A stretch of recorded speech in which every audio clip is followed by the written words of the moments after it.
We're live now, thanks, Chair. Thanks, Caroline. Right, welcome to the Coaching Community Scrutiny Panel. My name is Councillor Kieran Wilson, Vice Chair of the panel.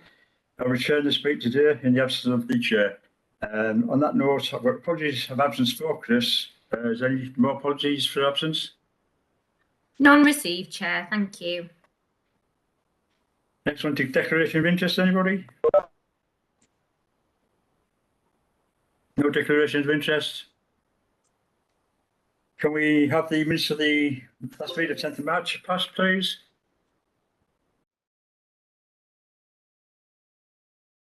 Yeah. Yep, okay, thank you. And now we'll go to item 4, the Middlesbrough Food Bank. We have Tracy Godfrey Harrison, manager of the Middlesbrough Food Bank, in attendance to provide the panel with an update on food banks since the investigation in 2019. Over to you, Tracy. Thank you for allowing me to be part of this panel today. I've only been in post actually for just less than 4 months, so I'm still learning on the job. We found that I've looked back at the statistics, and looking at the year 20 to 21, we fulfilled 6,089 vouchers. So that meant we fed 8,246 adults and 4,074 children. So altogether we fed 12,320 people.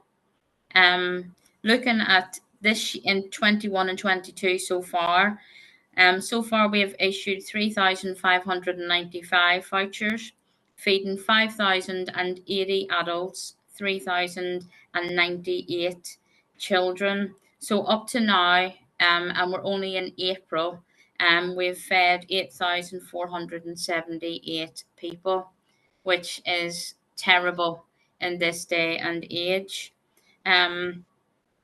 Obviously, with things with COVID, that's had an impact upon food bank. And now with the cost of heating and the cost of living generally rising, we're struggling to keep our shelves stocked at the warehouse. So we're finding that more and more that we have to order from Morrison's. If I start to talk too fast, you can tell me to stop because I just get carried away. Okay. So yeah, we're constantly, like weekly now, having to do orders from Morrison's to replenish our stock. And while people are amazing at donating monetary gifts and food, we just can't keep up with it. My phone never stops with referrals, and we've signed up probably 50 more referral agencies since I started than was originally here when I came. At the moment, we have 6 distribution centres around Middlesbrough. One of our food banks actually closed a few weeks ago at Winniebanks because it wasn't busy, which is a good thing. But we are opening. Since I started, I've opened a new food bank at Church of Ascension at Berwick Hills. And in May, we will open another food bank at St Thomas More Catholic Church. So that, again, is the demand for more. At one of our food banks alone, we could be serving up to 100 people. That's 100 people coming in the door. That's not counting how many adults are in the house and how many children. And more people are asking us about their heating and whatever. Obviously, we try and we signpost them to different agencies. So we will provide names and numbers of like Citizens Advice, different like drug and alcohol agencies, because many of our clients will have drug and alcohol issues, mental health issues. So we try and refer them to particular agencies. Obviously, because of COVID, the food bank had to close, so people had to be served at the door, which wasn't ideal. But now we've started to open up again and are able to serve tea and coffee, give them a biscuit or whatever, and then be able to chat with them a little bit more. But we are struggling to keep up at the moment with everything, and with the COVID, volunteers are dropping like flies at the minute, so our centres are short-staffed, and yeah, I think we're just in a bit of a rat race with everyone else at the moment. So you're sort of more of a multi-agency as well as multi food banks doing what you do. A lot of Sorry? signposting. You're more of a multi-agency, the way you're sort of signposting people and looking after them in that way. That's Yeah. very good. Very good. Yeah. Does anybody have any questions for Tracy? Go on, Ron.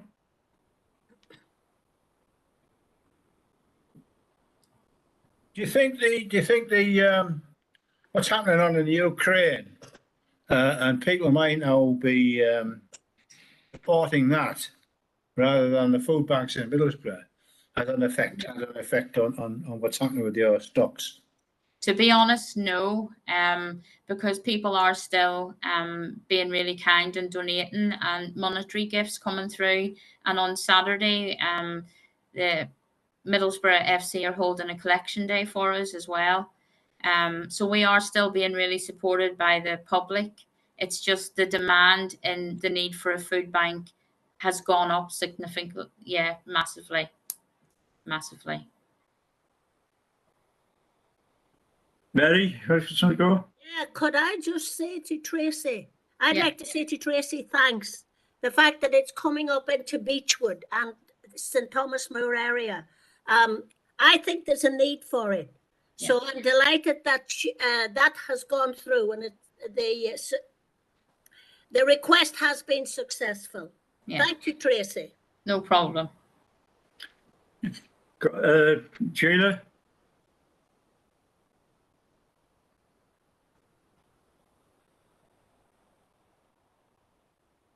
Thank you, Chair.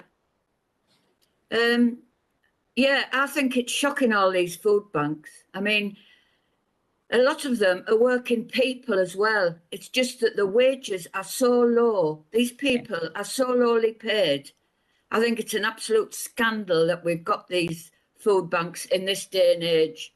Yeah. I think we should pay people a proper living wage so they can support their families without having to go begging to food banks. I think it's just shocking. Yeah. Thank you. I agree with her, Sheila, on that one. The one thing I've come across today which shocked me was the price of the utility, gas and electric. Mine's trebled. My bill's actually trebled on the monthly repayments. It's absolutely shocking. So how people on a low wage are Exactly. I haven't a clue. Yeah. It's just terrible. So, any more questions, anybody? Any more from Tracy? No. No? I'd say thank you for that, Tracy. Can I introduce Jeanette Savage and was a head of resident, get tongue on this one. Head of resident and business support, and Martin Black, a strategic business manager. Give us an overview of the council's corporate welfare solution. Jeanette would like to go first. That's great. Thanks, Chair. I mean, to be fair, this is going to complement what we've just been talking about in terms of the food bank. If you don't mind, I've got a pack here I'd like to share with you and walk you through where we are and what we've got on offer at the moment. If I can just quickly open this. You can let me know if you can all see that. That'd be helpful. Yeah. Fantastic. Right.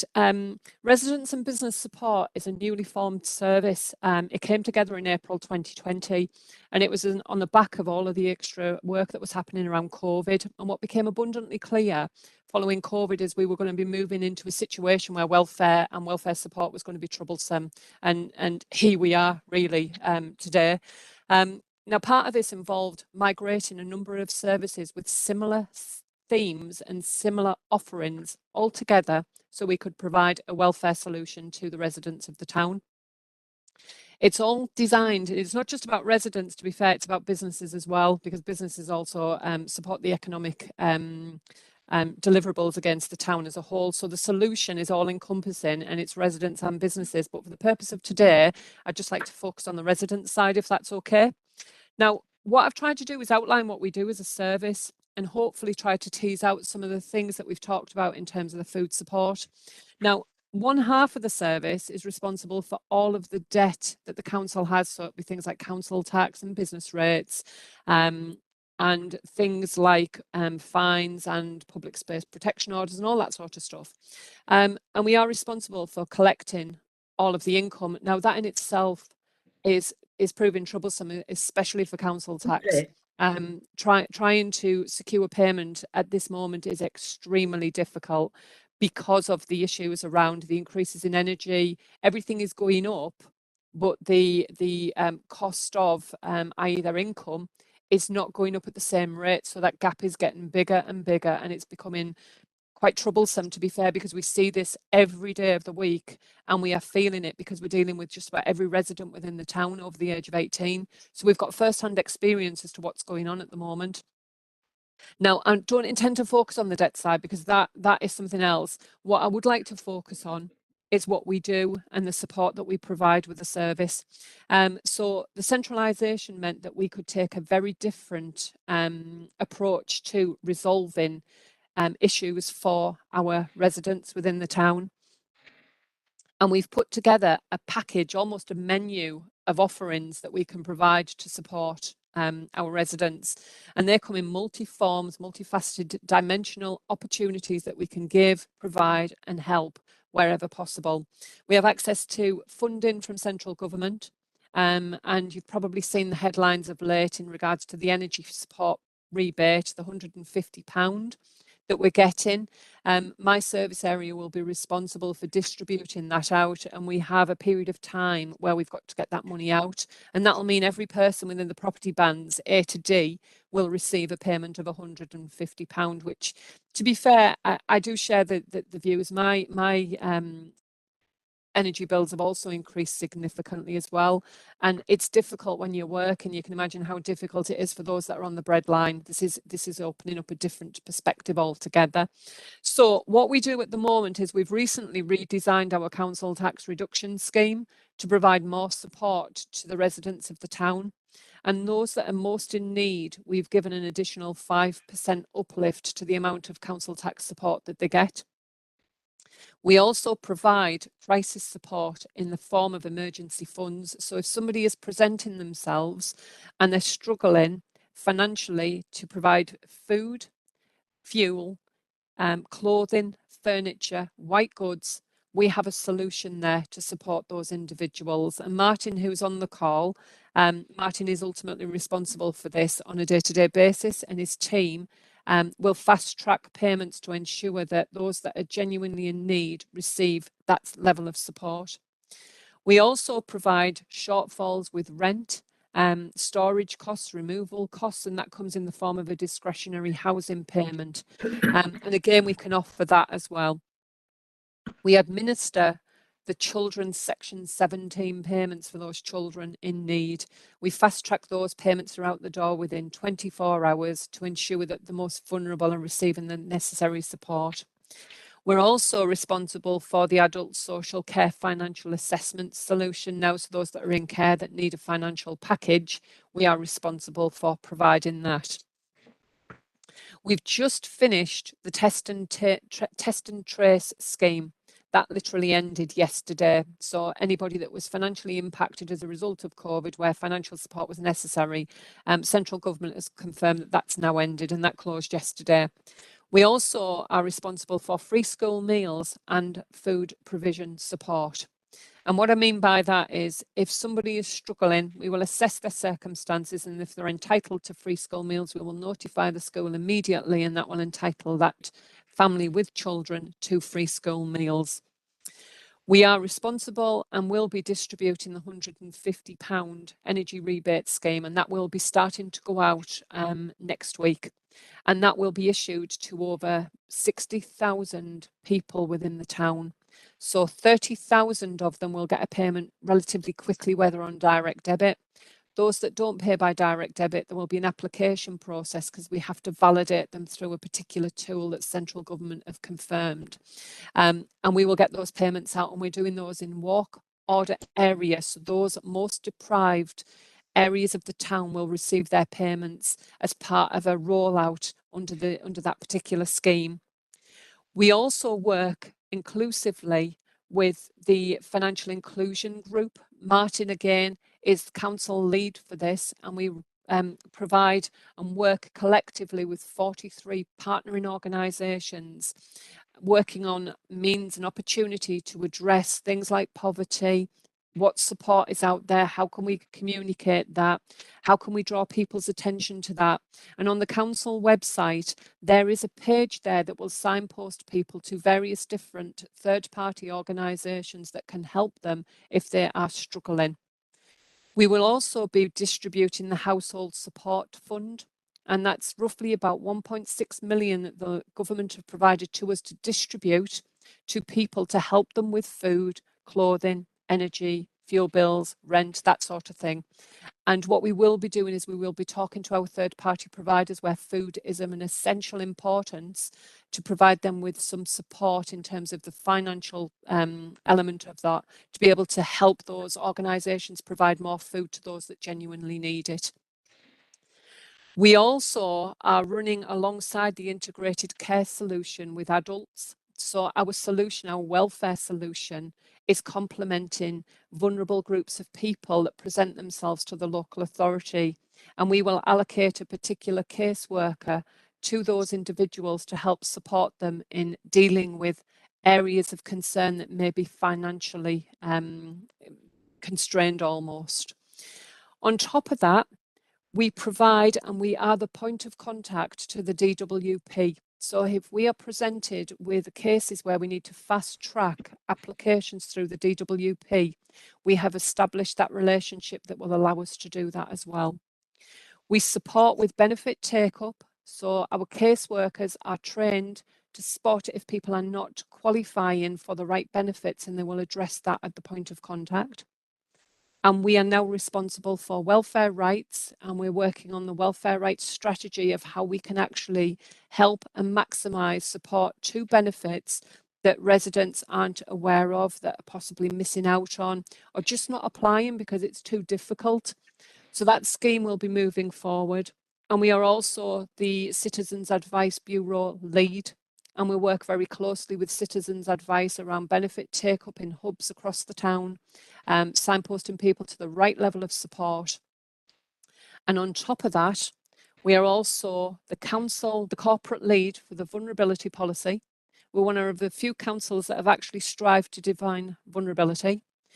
We've also working through at the moment our food poverty strategy, which is how we can provide longer term support for people who desperately need access to food. That links in with our welfare strategy, which I'll talk to you about in a moment. I've got a slide for that. And we are also the lead with the community bank. So talking about the Ukraine people that are visiting the town, that are coming to the town, we've got roughly so many families presenting themselves, and we've been able to work with the community bank to set up immediate access to bank accounts so these families can receive benefits into a recognised bank account in pretty much a couple of days of entering the country. And we've been able to do that through the relationship that we have with the community bank. Now, what that then presents to us is this is what our strategy looks like in terms of our resident and business support welfare strategy. If we look at the blue circle, if we class that as the resident, when the resident presents themselves to the service, we will go around that bubble diagram and we will evaluate that individual against each of those requirements or each of those circumstances and determine whether or not they're actually getting everything that they're entitled to. And what we have found, this solution has helped out significant numbers of families of people because a lot of them are not claiming what they're entitled to. So we've been able to help and shape and support. But it's not only about those that are in receipt of benefit. We have families that are in between the benefit and the working component. So they're just earning enough to push them outside of the benefit scheme, but they are being significantly impacted because their salaries are insufficient to cope with the changes that have been put upon us at this moment in time. So we're working relentlessly now trying to identify who those families are so that we can support them with elements of funding that we've got from central government, any other support around benefit that they may be entitled to that they're just not qualifying or claiming for, but generally doing a full welfare review of their circumstances to ensure that they are getting everything that they should be getting in the form of our welfare strategy. So that hopefully is give you an idea as to what the service is striving to achieve. There's an awful lot, and there is a lot that we can do. One of the biggest issues we have, though, I've got to admit, is that it is the signposting into the service because people don't know what we are doing or what we represent or what we have available. So me coming here today was really to press upon everybody that there are opportunity and offerings that we can help and provide and support, but they need to know where to come. So that's kind of the message today. So I'm hoping that that's giving you a quick whistle stop through what we do as a service and how we can provide that much needed support. Don't know if anybody's got any questions, have you, at that point? I think just one, Jeanette. Yeah, Are all the connections or contacts are through community hubs? sorry?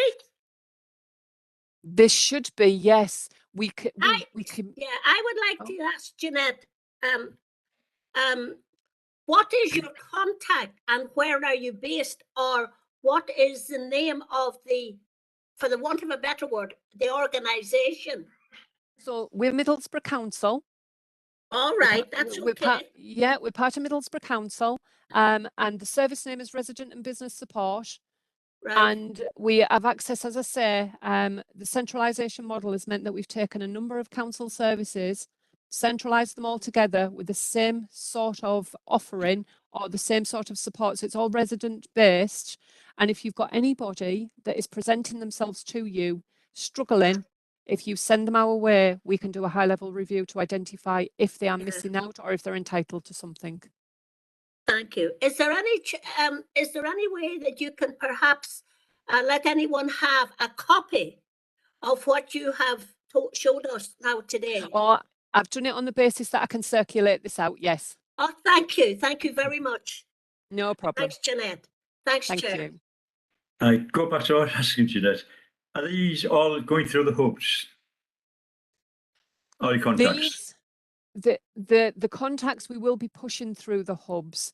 This solution, we're just about finalising it now. It's been ongoing now for 18 months. It's taken us a long time to get this together. But what the next form of this is to notify and get out there almost the message of what is out there. So we will be linking in with the hubs, the community hubs, through citizens' advice and any other form of intelligence that we've got where we can have that relationship with a resident and they can navigate them through to us. Right. Caroline? Caroline, Sorry. thank you. I've enjoyed that talk.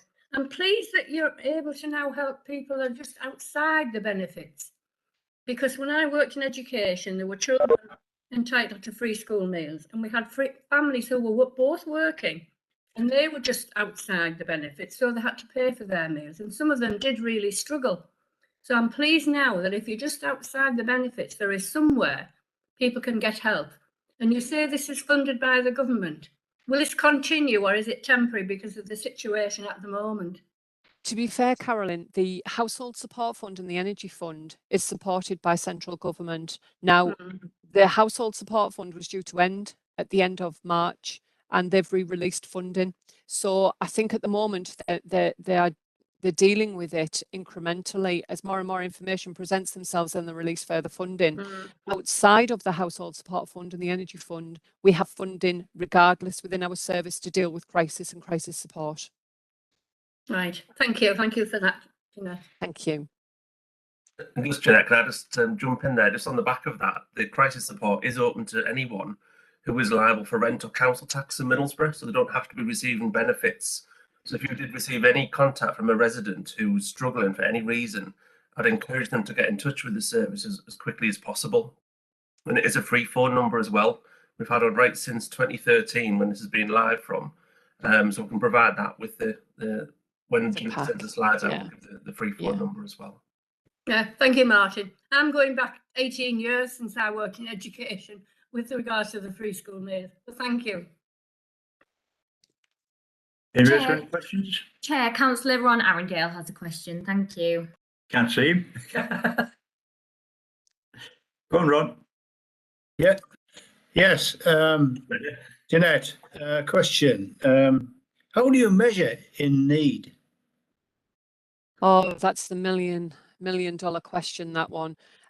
Circumstances present themselves in varying different ways. It's not always the root cause that presents itself to us either. So when our caseworkers are responding to circumstances, they'll do full reviews. So they might do a budget sheet with the individual. They might link in with adult social care to see whether or not there's any underlying issues. So it's a full review of that individual. But of course, it's only based on what they'll share and tell us. So in terms of need, we can generally see straight away if they're in receipt of a council tax reduction that they're going to struggle. The concern for me is those that are in between the benefit scheme and actually working. Those are the ones where we struggle to identify those in need. And that's where some of the effort comes from our partnering organisations. When they present to us, these are the sorts of individuals that they're dealing with. And that helps us then to identify where we need to be spending a little bit more time and trying to tease out what those situations are. But it's an ever-changing goalpost at the moment, because what was in need 12 months ago is the landscape's very different now in terms of the changes around energy, food. The cost of living has gone significantly up compared to where it was. So those that were in need previously are significantly more vulnerable now, but those that weren't previously in need are now falling into the need category. Right, thank you. The other thing is the £150 tax rebate, which is a government driven thing. That seems to be a blunderbuss attack at the situation, because there will be people who fit into that, including myself, who really don't need that money, to be honest. And when we get it, I think it'll probably go to the Ukraine. But it is a bit of a blunderbuss thing, that, isn't it? I mean, because you live in a house that's classed as D, and the people next door is classed as E, they don't get any, regardless of your income or what you. It seems a bit of a. Yeah, it's. I mean, to be fair, the way that they've done, I think, is made it as.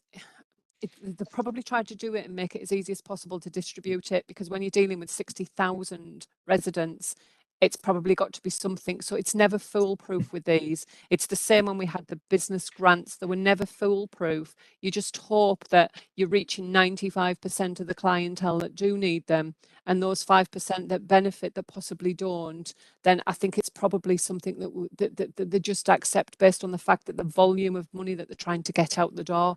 Middlesbrough's allocation for this house for the energy rebate scheme is £9.2 million. So we've been asked to distribute that over a period of April through till September. So that's a big ask for local authorities, but I think that's probably why they've done it the way that they've done it, is to get the payments out the door as quickly as possible. Right, thank you. Have you got any questions for Janet even? I mean, if there is anything, if anything comes about and you want to reach out to me, by all means do so, if anything pops to mind. Do you want to come in on this one, Martin? No, just to reiterate what Jeanette said there, that there's so much advice and support that we can provide, and we've got a number of examples where somebody's presented to us in one scenario, and then by the time we've sort of unpicked that, there's a whole host of additional support we've been able to provide. I know children's services especially are really pleased with the services being provided now, because it's looking at a whole host of different issues rather than just one individual. Yeah, I think the important thing is, from like the likes of these states and the outline states, like Brambles, Thorntree, Palliser Park, Hills and Park End. I think the thing is that they need easy access, like through the hubs in that way. I think it's important we have the phone numbers out in the hubs, and maybe people out and about in the hubs with them, make life a lot easier for them. Because I think some of them, they find it difficult getting into town, and some of them could be just a little bit embarrassed about what they have to go through in that way. So I think they like being in the home territory when it comes to doing things like this. Yeah, I mean, even through our crisis support, because of COVID to some degree, we've changed the offering substantially, where before we used to, in the main, ask residents to come into the contact centre to pick up awards. where because the contact centre had closed, we've now gone digitally, and we can make awards from where we're located to anywhere in the town, and then they can go to normally any PayPoint outlet and redeem things whenever suits them. So it's more sort of a 24/7 offering, really, that they can redeem vouchers whenever suits them, rather than having to come into the town and obviously incur bus fares and things like that. Yeah. Going on. Yeah, just to say, £9.2 million from central government. I mean, this government gets plenty of slag about being uncaring and this, that, and the other, but you've got to confess that at the present moment in time, they are supporting people in need. So that needs to be acknowledged by everybody. Thank you. Thank you. Any more questions for anybody? Julia? Yeah, I'd just like to say I'm really impressed with the work that's being done. I think our staff are fantastic in the way they respond to situations like this. And with regard to what Ron's just said, let's just say it's the government that causing the problems in the first place. They're causing the people to be in need. Thank you. But they are getting the help now.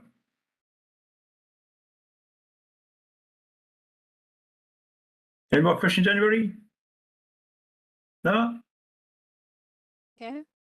Oh, well, thank you very much for your time, everybody. Thank you, Thank you. Jeanette. Thank you. Thank you, Jeanette. Thank you, Tracy. And thank you, Martin. Okay. What have we got now? We've got the OSB update on the other page. It's a paper. Right, what we've got, finance and governance. The chief exec was offered intense and provided an update with specific reference to school exclusions, which I think we all know a little bit about. The director of regeneration provided the board with an update on the town centre development. Let's go to the next agenda item, which is agenda 7. And find it on the right page. The date next meeting will be the 19th of May 22. And item number 8 is any urgent items. Anybody got any urgent items to fetch up? Urgent items? Well, just simply thank you very much for your attendance. And we can close the meeting down and we can go home early.